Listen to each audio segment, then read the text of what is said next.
What అంటే ఏమిటి, why అంటే ఎందుకు, వేర్ అంటే ఎక్కడ, వెన్ అంటే ఎప్పుడు, విచ్ అంటే ఏ లేదా ఏది, అంటే ఒక చాయిస్ గురించి చెప్తున్నట్టు, ఏ లేదా ఏది అంతని అర్థం. హూజ్ అంటే ఎవరిని, అండ్ హూమ్ అంటే ఎవరితో అంతని అర్థం. సో హౌ అంటే ఎలా, హూ అంటే ఎవరు, what, why, when, where, which, whose, whom, how, who.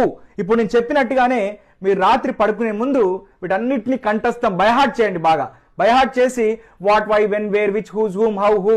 What అంటే వాట్ ఏమిటి, వై ఎందుకు, వెన్ ఎప్పుడు, విచ్ ఏది, హూజ్ ఎవరిది, హూమ్ ఎవరిని, హౌ ఎలా, హూ ఎవరు.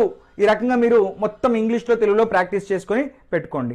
ఇప్పుడు ప్రతిరోజు అలవాటుగా క్రమం తప్పకుండా జరిగే పనులు కావచ్చు లేదా జనరల్గా జరిగే